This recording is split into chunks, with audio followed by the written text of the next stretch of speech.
नमस्कार प्यारे बच्चों, सरस्वती विद्या मंदिर उच्च माध्यमिक विद्यालय पीलीभंगा की ऑनलाइन कक्षाओं में आपका हार्दिक स्वागत है।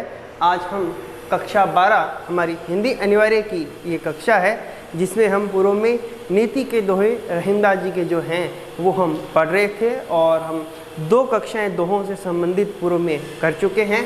हमारा आज इसका तीसरा भाग है, जिसमें 13 से लेकर के 19 तक के जितने दोहे हैं, माने इसके ये अंतिम भाग है और हमारे पाठ्यपुस्तक में 19 दोहे संकलित है। अंतिम भाग को आज हम पढ़ेंगे। प्यारे बच्चों, रहीमदास जी के बारे में आपको पूर्व में बता दिया गया है, जीवन परिचय में भी, और हम 2 भागों में भी चर्चा कर चुके हैं कि उन्होंने हमें इन दोहों के माध्यम से क्या सीख दी है। उसका दोहराव नहीं करूँगा मैं, बस जो हमारी मुख्य बातें हैं इन दोहों से संबंधित उनकी बात करेंगे।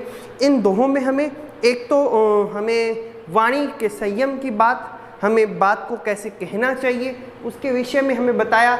यहाँ पर हम रहीमदास जी ये भी बता रहे हैं कि जब व्यक्ति का संकट का समय होता है उस समय उसकी सहायता करने वाला कोई नहीं होता।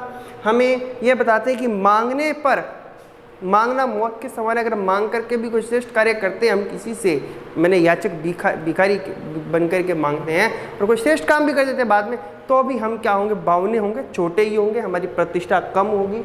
इसी प्रकार मान के साथ में जहर पीना भी सम्मान की बात हमें बताते हैं ऐसा। और जिह्वा के बारे में बताते हैं कि जीभ का प्रभाव, मैंने जीभ वाणी का जो असंयम है वो किस प्रकार हमारे को शारीरिक मानसिक रूप से सामाजिक प्रतिष्ठा के रूप में नुकसान पहुंचाता है, उसके बारे में बताते हैं। और मीठे वचनों में क्रोध जैसे शब्दों का प्रयोग करना भी क्या है, किस प्रकार अहितकर होता है, उसके विषय में हमें यहाँ पर लोक व्यवहार की जो बातें, नीति की जो बातें हैं वो हमें अपने जीवन में उतारने का एक संदेश हमें इनसे मिलता है।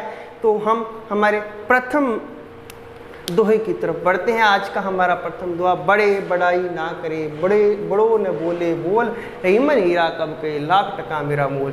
बड़ा ही सरल दोहा है और काफ़ी पढ़ते भी आए और पढ़ते यार समझ में भी आ गया हो गया। यहाँ पर बड़े का मतलब महान विनम्र लोग हैं।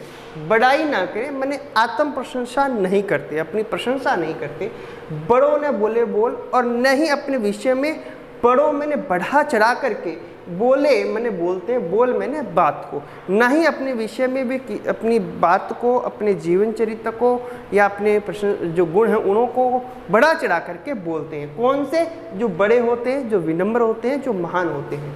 रहीमन हीरा कब के, जो हीरा है वो कभी भी नहीं कहता क्या, लाख टका मेरा मोल, कि मेरा जो मूल्य है वो लाखों रुपए हैं या करोड़ों रुपए है। क्यों नहीं कहता, जबकि वो हीरा बहुमूल्य है, उसका जो गुण है वही हमें बता देता है कि उसका मूल्य कितना है। इसी प्रकार जो बड़े लोग होते हैं उनका मूल्य भी अपने आप पता चलता है, बताने की आवश्यकता नहीं होती।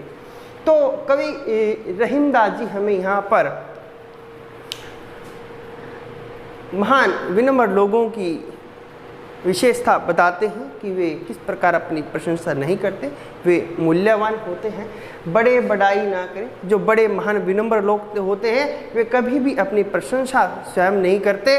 बड़ों ना बोले बोल, और न ही अपने प्रशंसा में बातों को बढ़ा चढ़ा करके बोलते हैं। मैंने शेखी भगाने वाले नहीं ऐसे लोग होते हैं कि जिस प्रकार हीरा क्या है, कब कहता है अपना मूल्य। हीरा कभी भी अपने मूल्य को नहीं बताता कि वह कितने करोड़ या कितने लाख का है, उसका जो मूल्य है उसके गुण हैं। इसी प्रकार जो बड़े और महान लोग होते हैं, जो विनम्र लोग होते हैं, उनके गुण ही हमें बता देते हैं कि वो कैसे हैं और कैसे नहीं है। इस प्रकार हमें एक तो आत्म प्रशंसा नहीं करनी चाहिए, दूसरा हमें अपनी पहचान अपने गुणों के माध्यम से समाज में बनानी चाहिए। ये 2 बातें हमें यहाँ पर व्यक्तिगत रूप से सीखने को मिलती है। दूसरा आज का दोहा है, 14 नंबर है, बिगड़ी बात बने नहीं, लाख करो किनको, रहीमन फाटे दूध को, माथे न मक्खन हो। बात जब बिगड़ जाती है, रहीमदास जी उसके बारे में बताते हैं। शब्दार्थ तो कठिन है नहीं, बिगड़ी मैंने जो बिगड़ी हुई बात है, लाख करो मैंने कितने भी प्रयत्न कर लो, फाटे दूध फटा हुआ था, मथे मैंने मथना होता है, माखन मैंने मक्खन का निकलना, घृत घी निकलना वो नहीं निकलता। कहते हैं रहीमदास जी यहाँ पर जो बात होती है, जो प्रतिष्ठा होती है, जब बिगड़ जाती है तो वापस नहीं बनती। इसलिए जो स्वाभिमानी व्यक्ति होते हैं वो अपनी प्रतिष्ठा को बनाए रखना चाहते हैं और उसका प्रयत्न करते हैं। उसी प्रकार हमारी जो बात होती है वो भी हमें बना करके रखनी। अच्छा, हमें ऐसी ही बातों को, ऐसे विचारों को प्रकट करना चाहिए जिससे कि हमारा मान सम्मान समाज में बना रहे। कहते हैं कि रहीमदास जी की बिगड़ी हुई बात जब कहीं भी कभी किसी प्रकार की कोई बातचीत होती है, अगर वह बिगड़ जाती है अर्थात बहस में पड़ जाती है या व्यर्थ के जो संदेह के घेरे के कारण बातें क्या होती हैं, अलग अलग प्रलाप में व्यक्ति है, आरोप प्रत्यारोप लगते हैं, तब क्या होती है, वह बात बनती नहीं। लाख करो किनके, अब उसको कितना भी प्रयास कर लो वह अपने मूल मुद्दे पर सही ढंग से, सही तरीके से नहीं आती है, क्योंकि उसमें बहुत से संदेह हो गए। अलग अलग आरोप प्रत्यारोपों ने क्या कर दिया, उस बनी हुई बात को, बने हुए हमारे संवाद को क्या कर दिया, बिगाड़ दिया है। तो कहते हैं रहीमन फाटे दूध को, जब दूध फट जाता है मत्थे न मक्खन, अब उसको चाहे कितना भी मत लो उसमें मक्खन नहीं निकलता। उसी प्रकार हमें अपनी वाणी पर भी नियंत्रण रखना चाहिए, ऐसे विचार ही कहने चाहिए जिससे सामने वाले को भी शीतलता महसूस हो, हमें भी शीतलता हो, हमारी जो बात है वो बनी रहे और हमें इस प्रकार का प्रयत्न कभी करना नहीं पड़े।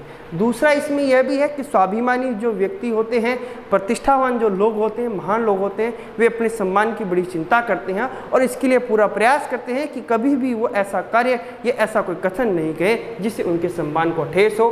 क्योंकि अगर जो एक बार उनके सम्मान को ठेस पहुंच जाती है वो इस मक्खन की फटे हुए दूध की तरह है, कभी भी उसमें से मक्खन नहीं करता, कभी भी उनकी प्रतिष्ठा वही नहीं रहेगी।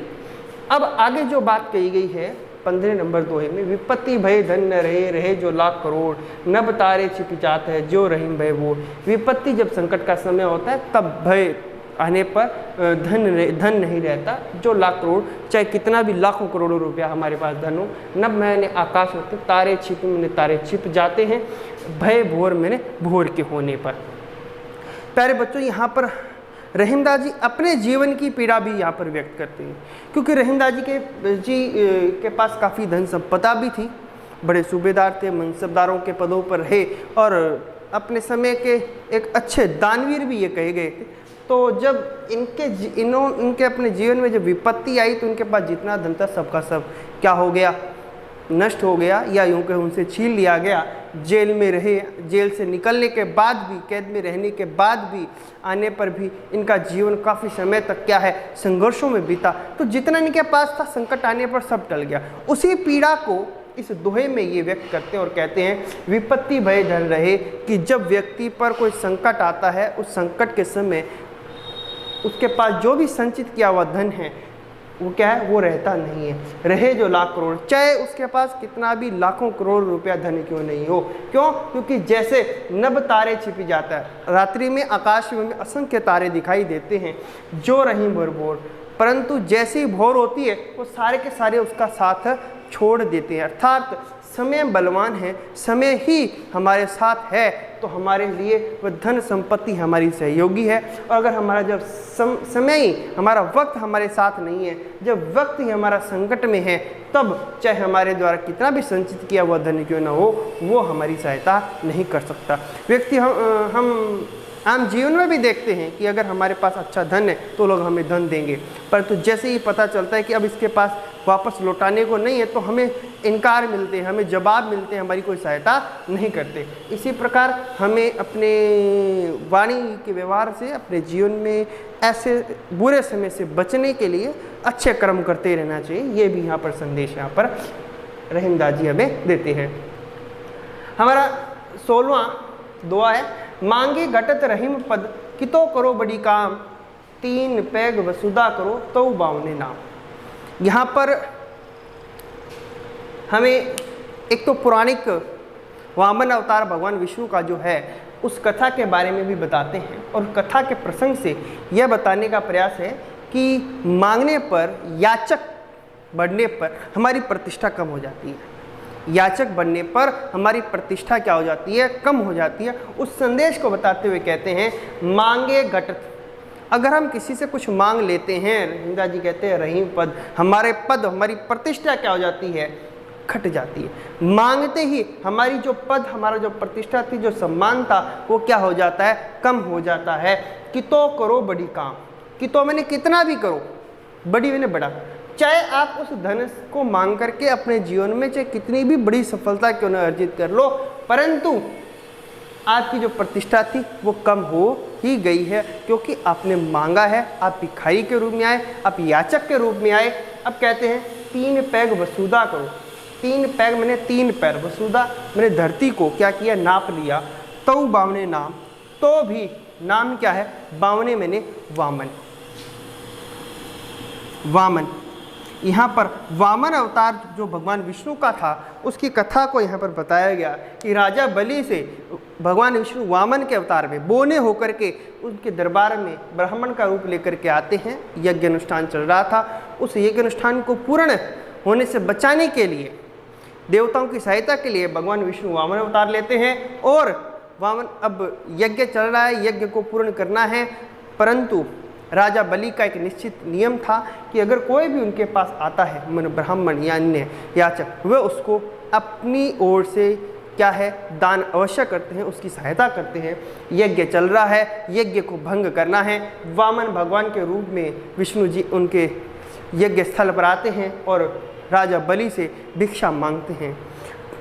राजा बलि द्वारा भिक्षा देने पर क्या भिक्षा मांगी, 3 पैर धरती मांगी। तीनों पैरों में से 2 पैरों में उस ब्राह्मण ने, जो वामन अवतार में भगवान विष्णु आए थे, उन्होंने सारी धरती आकाश को नाप लिया, पाताल को नाप लिया। 1 पैर उनके मस्तक पर रखकर उनको क्या किया, पाताल लोक पे भेज दिया। और 3 पैर से संपूर्ण धरती, बहुत बड़ा काम किया। मांगा क्या था, 3 पैर धरती कितनी होती है, परंतु संपूर्ण को नाप लिया। उस वामन ने, उस छोटे से बालक ने जो विष्णु के रूप में अवतरित हुए, उन्होंने क्या क्या बहुत बड़ा काम कर लिया, परंतु नाम फिर भी क्या रहा, वामन मैंने बोने ही रहे। और बड़ा कौन है, देने वाला कौन, राजा बलि। आज भी जब दानवीरता की बात आती है तो राजा बलि की बात आती है। राजा बलि जैसा दानवीर आज तक कोई नहीं हुआ। वो राक्षस था फिर भी दानवीर था। इसी प्रकार रहीमदास जी भी हमें यही कहते हैं कि मांगने पर हमारा पद मान प्रतिष्ठा घट जाती है। कैसे कि 3 पैर धरती मांगी, बड़ा ही आश्चर्यजनक काम किया, संपूर्ण पृथ्वीलोक को, संपूर्ण आकाश नभमंडल सब ब्रह्मांड को नाप लिया, पाताल को नाप लिया, परंतु फिर भी नाम क्या रहा, वामन। कथा कौन सी कहते हैं, वामन अवतार की। भगवान विष्णु अवतारित कौन से हो गए, एक इतना बड़ा व्यक्ति, एक इतना बड़ा भगवान क्या हो गया, छोटा हो गया। हमारा अगला दुआ है 17 नंबर। मान सहित विष खाए के शंभु भय जगदीश, बिना मान अमृत पिए रहु कटायो शीश।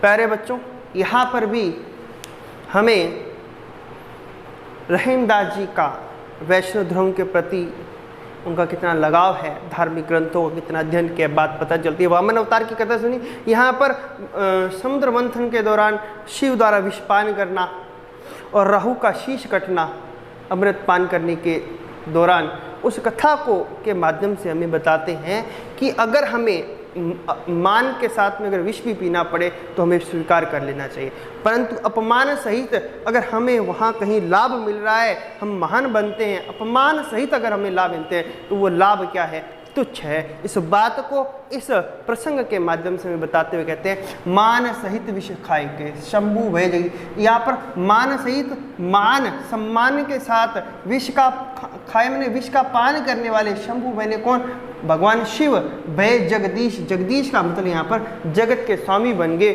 जगत के पालनहार बन गए। क्या, जब समुद्र मंथन हो रहा था, उस समुद्र मंथन में सर्वप्रथम कहते हैं कि विष निकला था और उस विष का इतना भयंकर प्रभाव था कि संपूर्ण जो सृष्टि थी वह नष्ट होने के कगार पर हो रही थी।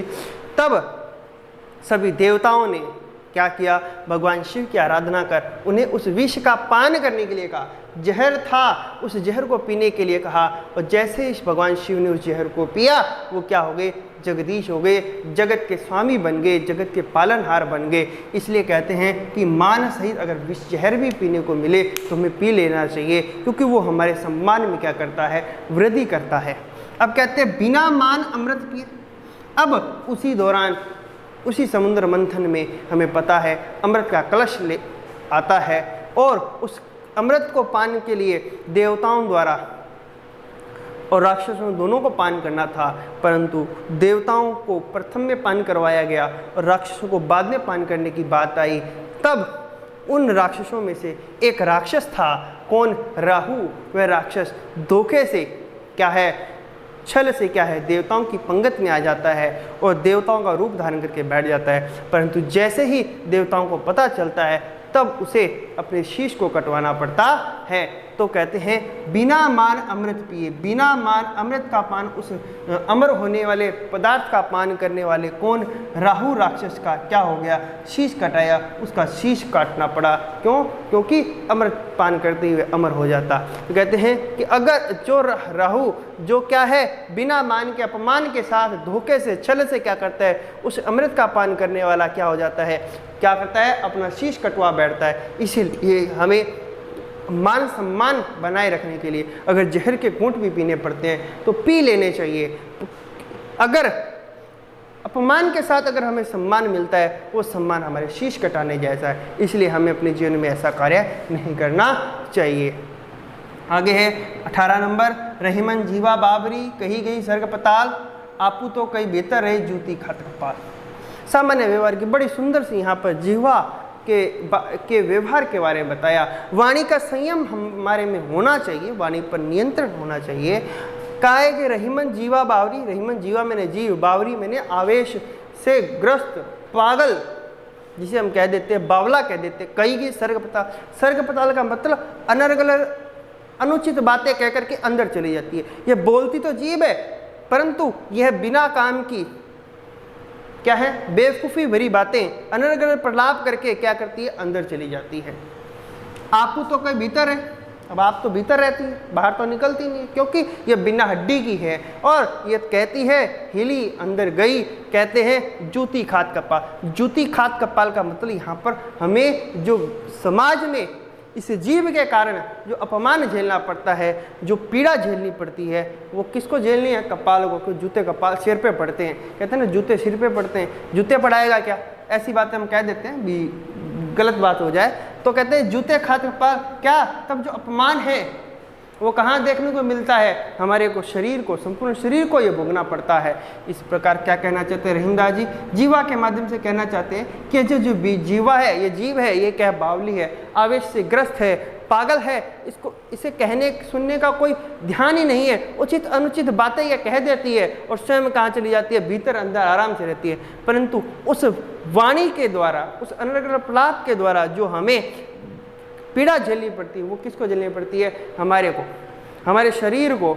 ये जूती खाद कपाल, ये जो जूते हैं हमारे कपाल, हमारे माथे पे पड़ते हैं, ये अपमान के जो वचन है वो हमें सुनने पड़ते हैं। इसलिए यहाँ पर कवि रहीम जी कहते हैं कि हमें अपनी इस जिह्वा पर नियंत्रण रखना चाहिए, हमें वाणी का संयम बरतना चाहिए और हमें इस प्रकार का व्यवहार करना चाहिए कि हमारा मान सम्मान बढ़े।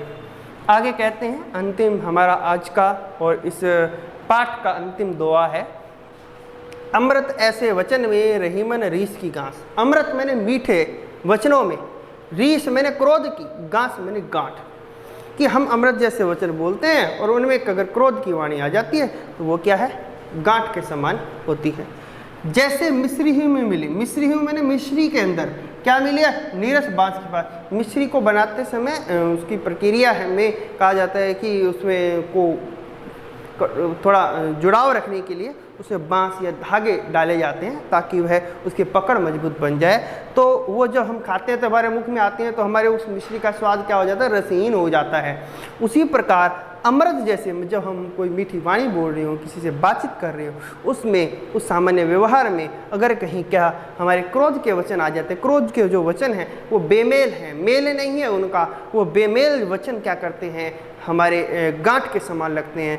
कैसे? जैसे मिश्री खाते समय, मिश्री का पान करते समय, उस समय वो बांस की फांस अगर हमारे गले में आ जाती है, मुख में आ जाती है तो हमें कितना अजीब लगता है, बुरा लगता है। वही व्यवहार, वैसा ही व्यवहार कहाँ? अमृत जैसे वचनों में क्रोध के वचन जो बोले जाते हैं उस दौरान लगता है।